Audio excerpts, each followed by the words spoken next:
PTI की एक report निकलकर सामने आई जिसमें कि सोर्सेस के हवाले से इस बात को लेकर कहा जा रहा है कि रिंकू सिंह का इस बार का टी20 वर्ल्ड कप में सिलेक्शन होना काफी ज्यादा बहुत मुश्किल दिखाई पड़ रहा है।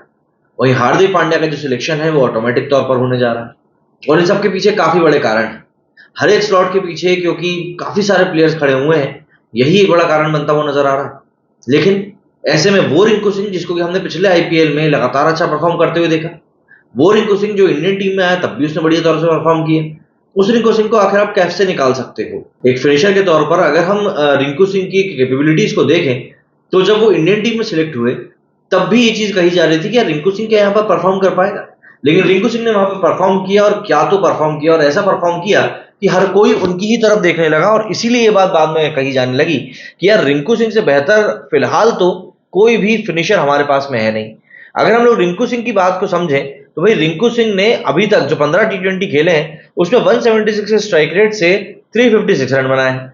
और अगर हम बात करें इनकी केकेआर की तरफ से जो पिछला सीजन इनका गया था वहां पर इन्होंने 14 मैचेस में 474 रन बनाए थे। तो रिंकू सिंह की जो परफॉर्मेंस है वो कहीं से भी क्वेश्चनेबल नहीं है, लेकिन उसके बावजूद भी ऐसे सर्कमस्टांसेस बनते हुए दिखाई दे रहे हैं कि रिंकू सिंह को हो सकता है वर्ल्ड कप की टीम से बाहर बैठना पड़े, 15 में भी इनका सिलेक्शन ना हो। इसके पीछे का बड़ा कारण है, इसके पीछे का बड़ा कारण यह है कि कई सारे सोर्सेस से बात आ रही है कि हार्दिक पांड्या को ऑटोमेटिक सिलेक्शन माना जा रहा है। बस यहां पर हार्दिक पांड्या को अपनी बॉलिंग रेगुलर करनी होगी, उनको फॉर्म से भी इतना कुछ सेंस नहीं है। बस बंदा अगर बॉलिंग रेगुलर तौर पर कर रहा है तो ये टी20 वर्ल्ड कप मेन है। ये बात सोर्सेस की तरफ से निकलकर सामने आ रही है। इसके अलावा जो दूसरी बात है वो ये कि यशस्वी और अगर कोहली और रोहित शर्मा ओपनिंग कर रहे हैं तो उस वाले सिनेरियो में आप शुभमन गिल या फिर जायसवाल में से किसी एक को खिला सकते हो, वो भी बैकअप ओपनर के तौर पर। लेकिन अगर आप इन दोनों में से किसी भी एक को खिला रहे हो, जैसे शुभमन गिल को मान लीजिए आप तीसरे नंबर पर भेज रहे हो, तो फिर वहां पर रिंकू सिंह के लिए तो स्लॉट पूरी तरीके से बंद हो जा रहा है, क्योंकि फिर आपको वहां पर रिंकू सिंह के लिए जगह नहीं बनेगी तो आपको हार्दिक पांड्या के लिए जगह बन जाएगी। मतलब तीसरे नंबर पर अगर गिल आ गए तो चौथे पर सूर्य कुमार यादव आ जाएंगे, पांचवें पर आप एक बैट्समैन को बैठा सकते हो, छठवें पर आप हार्दिक पांड्या को ले आओगे और सातवें पर फिर आपको रविंद्र जडेजा को खिलाना है। तो एक स्लॉट जो बीच में बच रहा है उसमें आप किसी और दूसरे मैच्योर क्रिकेटर को लेकर आओगे। तो यहां पर जो सिनेरियो बन रहा है, इस सिनेरियो ने वाकई में जितने भी रिंकू सिंह के फैंस हैं उन सबका दिमाग खराब कर दिया है कि आखिर ये क्या चल रहा है। क्योंकि हार्दिक पांड्या के अगर हम मौजूदा फॉर्म को देखें तो मौजूदा फॉर्म हार्दिक पांड्या का बिल्कुल भी ऐसा नहीं है जिसके ऊपर आप रिलाय कर सकें, हम बोल सके कि नहीं यार ये बैट्समैन खड़ा हुआ है अभी ये हमको मैच निकाल के दे देगा।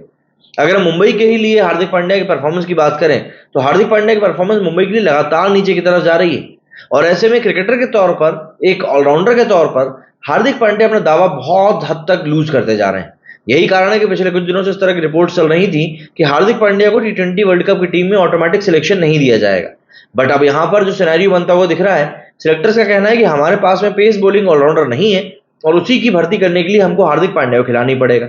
अब देखिए सबसे बड़ा डिलेमा तो यही है कि हम आईपीएल जैसा टूर्नामेंट करा रहे हैं जहां पर कि भर भर का टैलेंट निकलकर सामने आता है, बट उसके बावजूद भी हमारे पास हार्दिक पांड्या का रिप्लेसमेंट मौजूद नहीं है।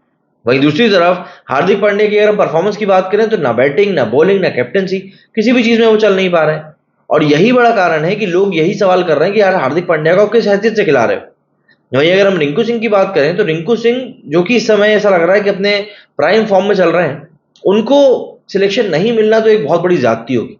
हालांकि रिंकू सिंह को इस बार के आईपीएल में ज्यादा बल्लेबाजी का मौका नहीं मिला है।